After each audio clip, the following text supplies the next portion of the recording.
Good morning, I'm Staff Sergeant Wood, and today what we're going to be doing is doing the turn-up procedures for the AN TPS-63 radar. My assistant today is going to be Corporal Wickline. As he performs the procedures, I'm going to be walking through the process. So the first thing that we're going to do is check the grounding and then also the power into the radar.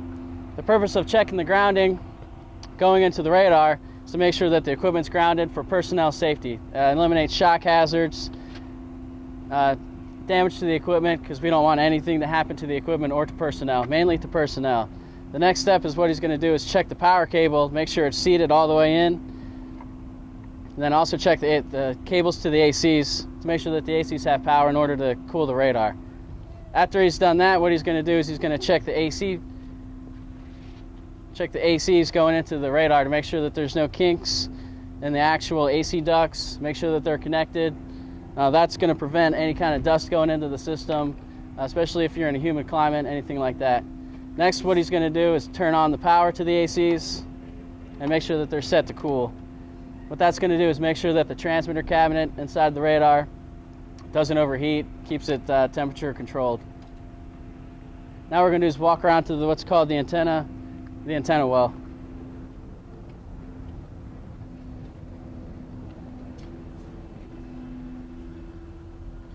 So one of the first things that we do here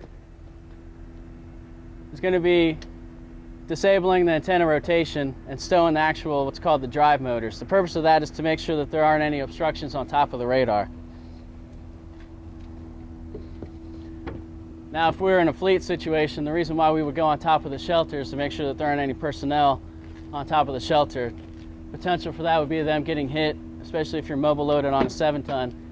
Potentially fall approximately 15 feet, so that's just the safety procedure. Next, once he comes down, he's going to unstow the motors and reset the safety switch. He's going to check the cabling in the antenna well, and he's also going to check to make sure that there's no oil leaking from the drive motors. He's going to make sure that the drive motors are both in the same gearing, high or low, depending on what RPM we have set. Once those are set, he's going to make sure that the cables are good, like I said before. He's going to check to ensure that there aren't any leaks in the coolant system or the radiator.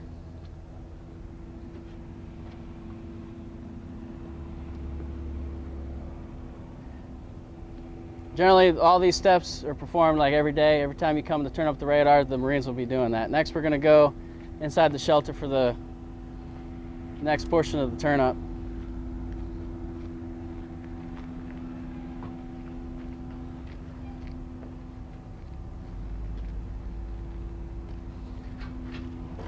Might be better if you get an angle right here. So right now what he's going to do is turn on the main circuit breaker to the radar. Actually, I skipped a couple steps. First thing he's going to do is make sure that all the circuit breakers are turned off in the radar. Then he's going to check the transmitter cabinets to ensure that there aren't any kind of tools, any kind of objects in there that might cause a shock hazard or potentially damage the equipment. We have a tool in the radar. So what he's doing right now with the ground rod, it's kind of hard to see, but he's got the grounding rod. He's going to ground out the cabinet to protect himself in case of any kind of electrical shock. And anytime that they're doing that, all the equipment needs to be turned off, because if it's turned on, he has the ground rod in there. There's potential for hazard to himself or to the equipment. Now he found a tool that was in there. He's just removing it, making sure no tools are in there, making sure everything's safe. Now, since he's checked all the circuit breakers are turned off, he's going to come to the main circuit breaker and apply power. Now, this part of the step, he's going to turn on power to all the major sub-assemblies: transmitter, liquid cooler, low-level electronics, the antenna drive, and also the air compressor. What it mean?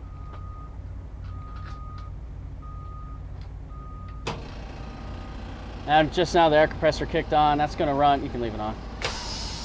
You can leave the air compressor on. You can leave the air compressor on. That's going to run until the air pressurization system gets up to about 19 psi. The purpose of that is going to be to keep the transmission line from arcing or causing any damage to the transmitter itself.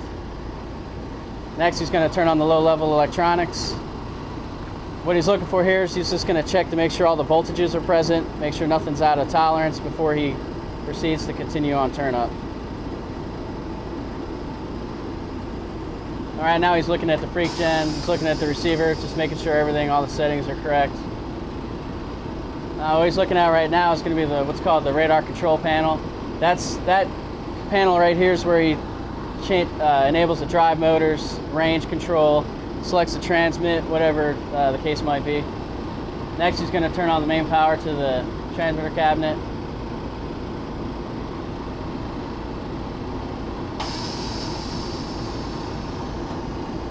You can get closer if you want, or you zoom in. So right now he's just doing what's called the pump check. He's going to make sure both pumps are good to go.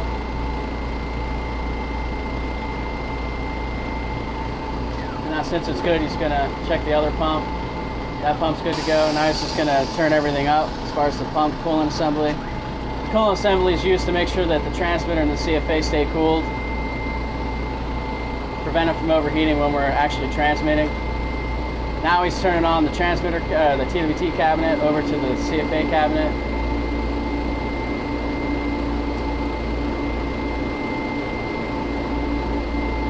Enabling rotation. Had to be rotating in order to see targets in the sky, so that's the purpose of that. Now he's going to turn it into standby. Now once he's in standby, he's going to check to make sure all the voltages are present on the transmitter cabinet.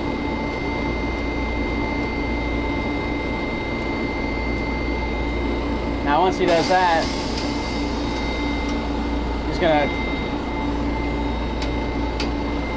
check all the signals on the TWT cabinet just to make sure that everything's present and we're ready to go. That was for the detected RF. For the detected RF.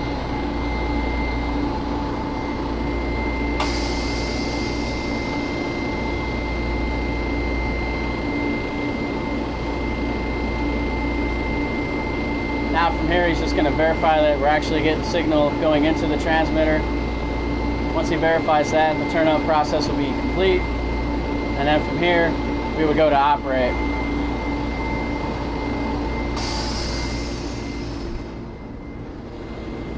You can come out.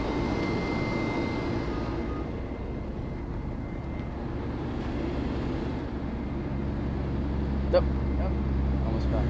So that's its full turn-up procedure for the AN TPS-63, start to finish, and that concludes our class for today.